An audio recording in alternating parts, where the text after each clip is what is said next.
ये कहानी अपने आप में बचपन की यादें संजो कर बैठी है। कहानी बड़े कौशल से इस सच्चाई को चरितार्थ करती है कि पद और प्रतिष्ठा मनुष्य मनुष्य के बीच के नैसर्गिक संबंध को समाप्त कर देती है। कहानी में कथानायक और गया दोनों बाल सखा हैं। दोनों ही बाल अवस्था में बिना किसी भेदभाव के गिल्ली डंडा खेलते थे। कथानायक, जो कि थानेदार का लड़का था, दांव देने के विवाद में गया के हाथों पिट भी गया था, परंतु उसने किसी से शिकायत नहीं की। 20 साल बाद कथा का नायक, जो अब इंजीनियर हो गया है, उसी गांव में आता है। देखिए अब क्या होता है। So hello and welcome to कहानियों का पिटारा बाय अंजू में फ्रेंड्स। आज की कहानी, जैसे कि आप समझ ही गए हैं, गुल्ली डंडा है। तो चलिए शुरू करते हैं। हमारे अंग्रेज़ दोस्त माने या न माने, मैं तो यही कहूँगा कि गुल्ली डंडा सब खेलों का राजा है। अब भी कभी लड़कों को गुल्ली डंडा खेलते देखता हूँ तो जी लोट पोट हो जाता है कि इनके साथ जाकर खेलने लगूं। न लॉन की ज़रूरत, न कोर्ट की, न नेट की, न थापी की। मज़े से किसी पेड़ की एक टहनी काट ली, गुल्ली बना ली, और 2 आदमी भी आ गए तो खेल शुरू हो गया। विलायती खेलों में सबसे बड़ा ऐब है कि उनके सामान महंगे होते हैं। जब तक कम से कम 1 सैकड़ा खर्च न कीजिए, खिलाड़ियों में शुमार नहीं हो सकता। यहाँ गुल्ली डंडा है कि बिना हर फिटकिरी के चोखा रंग देता है। पर हम अंग्रेज़ी चीज़ों के पीछे ऐसे दीवाने हो रहे हैं कि अपनी सभी चीज़ों से अरुचि हो गई है। स्कूलों में हर एक लड़के से 3-4 रुपए सालाना केवल खेलने की फीस ली जाती है। किसी को यह नहीं सूझता कि भारतीय खेल खिलाएं जो बिना दाम कौड़ी के खेले जाते हैं। अंग्रेज़ी खेल उनके लिए हैं जिनके पास धन है। गरीब लड़कों के सिर क्यों यह व्यसन मढ़ते हो? ठीक है, गुल्ली डंडा से आँख फूट जाने का भय रहता है, तो क्रिकेट से सिर फूट जाने, तिल्ली फट जाने, टांग टूट जाने का भय नहीं रहता। अगर हमारे माथे में गुल्ली का दाग आज तक बना हुआ है तो हमारे कई दोस्त ऐसे भी हैं जो थापी को बैसाखी से बदल बैठे। यह अपनी अपनी रुचि है। मुझे गुल्ली ही सब खेलों से अच्छी लगती है और बचपन की मीठी स्मृतियों में गुल्ली ही सबसे मीठी है। वह प्रातःकाल घर से निकल जाना, वह पेड़ पर चढ़कर टहनियाँ काटना और गुल्ली डंडे बनाना, वह लड़ाई झगड़े, वह सरल स्वभाव जिसमें छूत अछूत, अमीर गरीब का बिल्कुल भेद न रहता था, जिसमें अमीराना चोंचलों की, प्रदर्शन की, अभिमान की गुंजाइश ही न थी। यह उसी वक्त भूलेगा जब जब घर वाले बिगड़ रहे हैं। पिताजी चौक पर बैठे वेग से रोटियों पर अपना क्रोध उतार रहे हैं। अम्मा की दौड़ केवल द्वार तक है, लेकिन उनकी विचारधारा में मेरा अंधकारमय भविष्य टूटी हुई नौका की तरह डगमगा रहा है। और मैं हूँ कि पदाने में मस्त हूँ। न नहाने की सुधि है, न खाने की। गुल्ली है तो ज़रा सी, पर उसमें दुनिया भर की मिठाइयों की मिठास और तमाशों का आनंद भरा हुआ है। मेरे हमजोलियों में एक लड़का गया नाम का था। मुझसे 2-3 साल बड़ा होगा। दुबला लंबा, बंदरों की सी लंबी लंबी पतली पतली उंगलियां, बंदरों की सी चपलता, वही झल्लाहट। गुल्ली कैसी ही हो, उस पर इस तरह लपकता था जैसे छिपकली कीड़ों पर लपकती है। मालूम नहीं उसके माँ बाप थे या नहीं, कहाँ रहता था, क्या खाता था, पर था हमारे गुल्ली क्लब का चैंपियन। जिसकी तरफ वह आ जाए उसकी जीत निश्चित थी। हम सब उसे दूर से आते देख उसका दौड़ कर स्वागत करते थे और उसे अपना गोइया बना लेते थे। एक दिन मैं और गया दोनों ही खेल रहे थे। वह पदा रहा था, मैं पद रहा था। मगर कुछ विचित्र बात है कि पदाने में हम दिन भर मस्त रह सकते हैं, पदना 1 मिनट का भी अखरता है।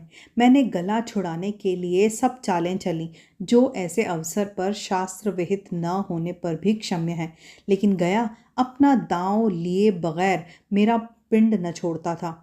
मैं घर की ओर भागा। अनुनय विनय का कोई असर ना हुआ।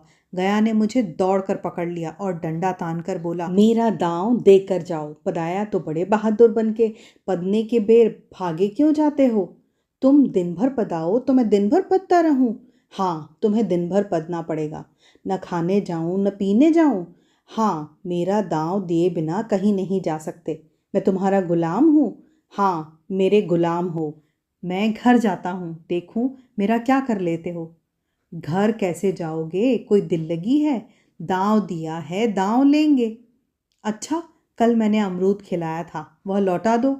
वह तो पेट में चला गया। निकालो पेट से। तुमने क्यों खाया मेरा अमरूद? तुमने दिया था तब मैंने खाया, मैं तुमसे मांगने न गया था। जब तक मेरा अमरूद न दोगे मैं दाँव न दूंगा। मैं समझता था न्याय मेरी ओर है। आखिर मैंने किसी स्वार्थ से ही उसे अमरूद खिलाया होगा। कौन निस्वार्थ किसी के साथ सलूक करता है? भिक्षा तक तो स्वार्थ के लिए ही देते हैं। जब गया ने अमरूद खाया तो फिर उसे मुझसे दांव लेने का क्या अधिकार है? रिश्वत देकर तो लोग खून पचा जाते हैं। यह तो मेरा अमरूद यूं ही हजम कर जाएगा। अमरूद पैसे के 5 वाले थे जो गया के बाप को भी नसीब न होंगे। यह सरासर अन्याय था। गया ने मुझे अपनी ओर खींचते हुए कहा, मेरा दांव देकर जाओ, अमरूद समरूद मैं नहीं जानता। मुझे न्याय का बल था, वह अन्याय पर डटा हुआ था। मैं हाथ छुड़ाकर भागना चाहता था, वह मुझे जाने न देता। मैंने उसे गाली दी, उसने उससे कड़ी गाली दी, और गाली ही नहीं एक चांटा जमा दिया। मैंने उसे दांत से काट लिया। उसने मेरी पीठ पर डंडा जमा दिया। मैं रोने लगा।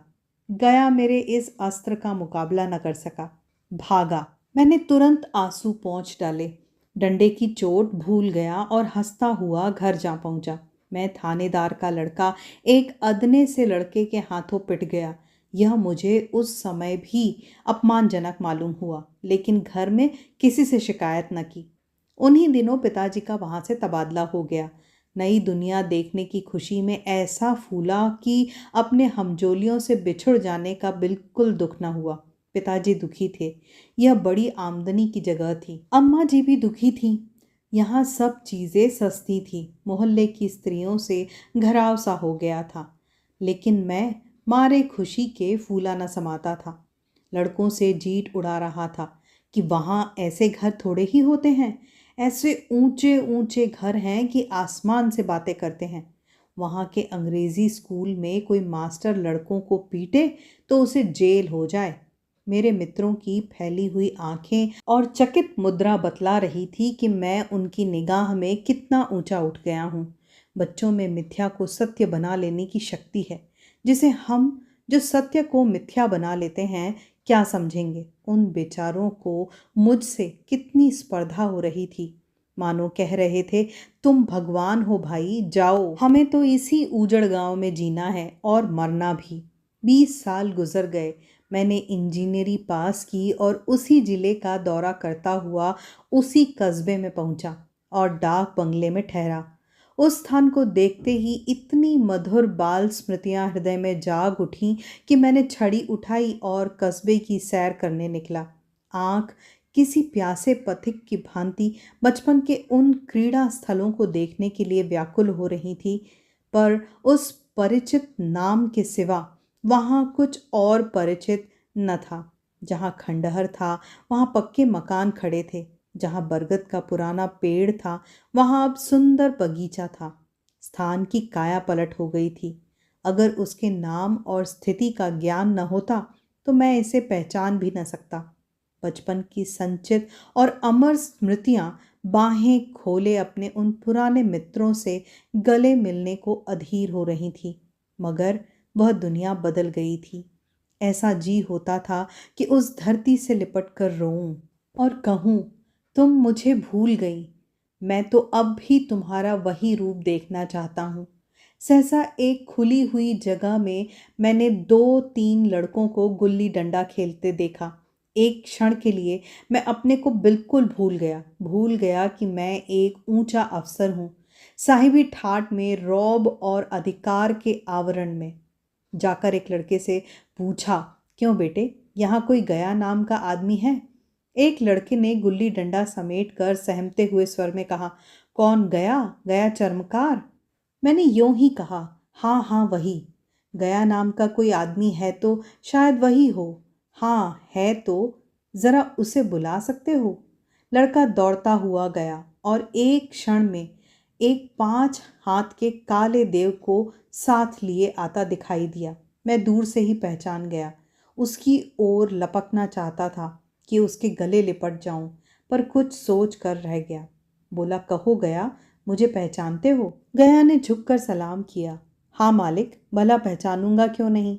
आप मज़े में रहे? बहुत मज़े में। अपनी कहो। डिप्टी साहब का साइज हूँ। मतई, मोहन, दुर्गा सब कहाँ हैं? कुछ खबर है? मतई तो मर गया। दुर्गा और मोहन दोनों डाकिये हो गए हैं। और आप? मैं तो जिले का इंजीनियर हूँ। सरकार तो पहले ही बड़े ज़हीन थे। अब कभी गुल्ली डंडा खेलते हो? गया ने मेरी ओर प्रश्न की आंखों से देखा। अब गुल्ली डंडा क्या खेलूंगा सरकार, अब तो धंधे से छुट्टी नहीं मिलती। आओ, आज हम तुम खेलें। तुम पदाना, हम पदेंगे।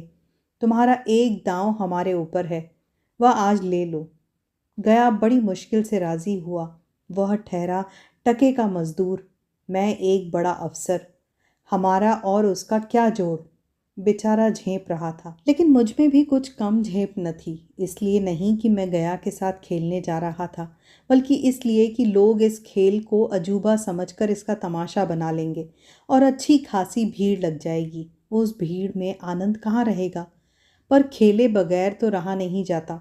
आखिर निश्चय हुआ कि दोनों जने बस्ती से बहुत दूर एकांत में जाकर खेलें। वहाँ कौन देखने वाला बैठा होगा।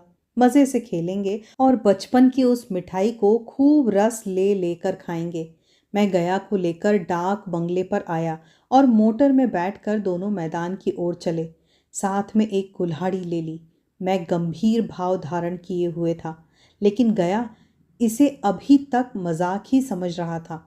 फिर भी उसके मुख पर उत्सुकता या आनंद का कोई चिन्ह न था। शायद वह हम दोनों में जो अंतर हो गया था वही सोचने में मगन था। मैंने पूछा, तुम्हें कभी हमारी याद आती थी गया? सच कहना। गया झेंपता हुआ बोला, मैं आपको याद करता हुजूर, किस लायक हूँ। भाग में आपके साथ कुछ दिन खेलना बदा था, नहीं मेरी क्या गिनती।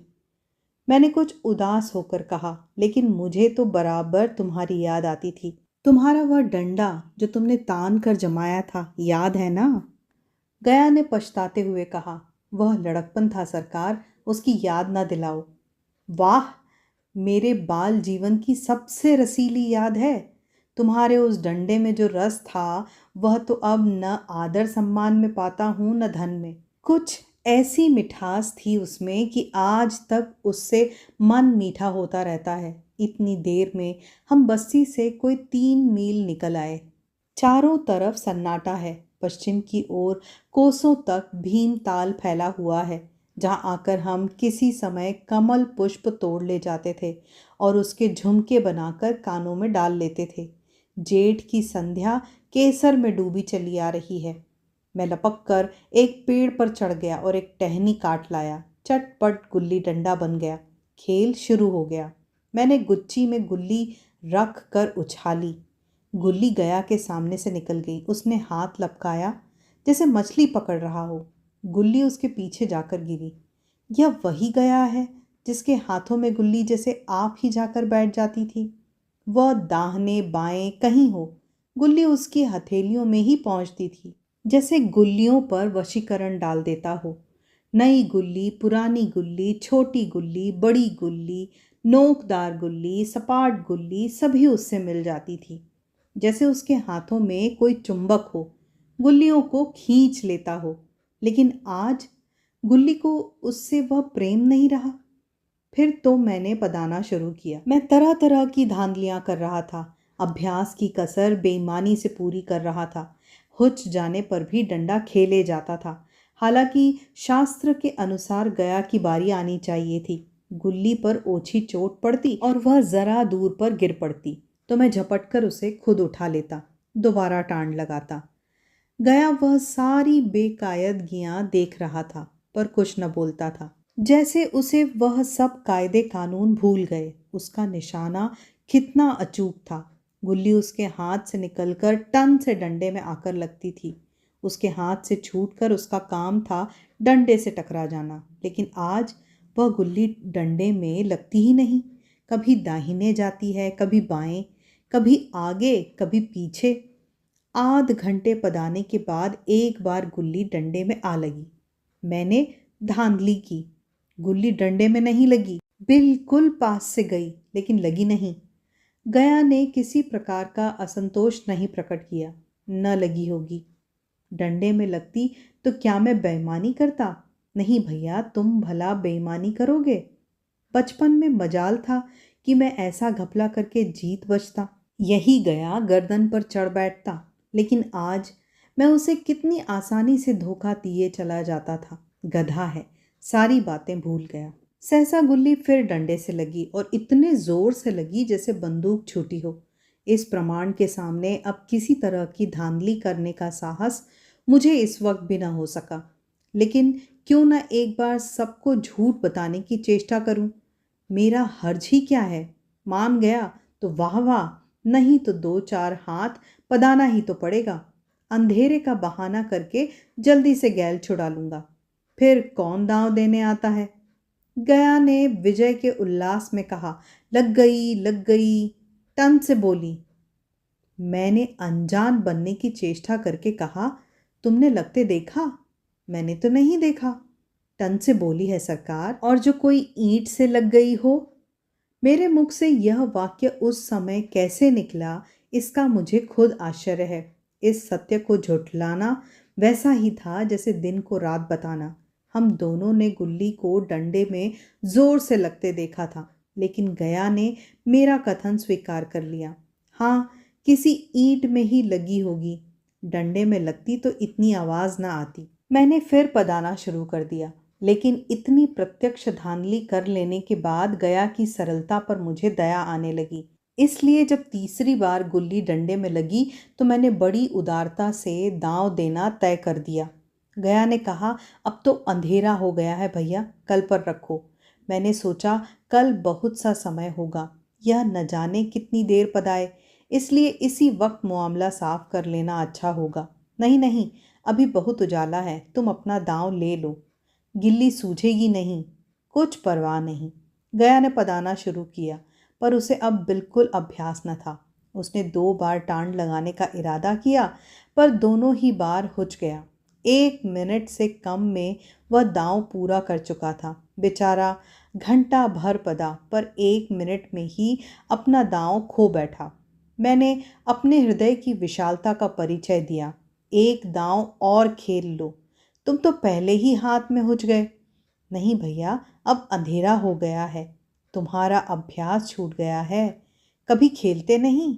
खेलने का समय कहाँ मिलता है भैया।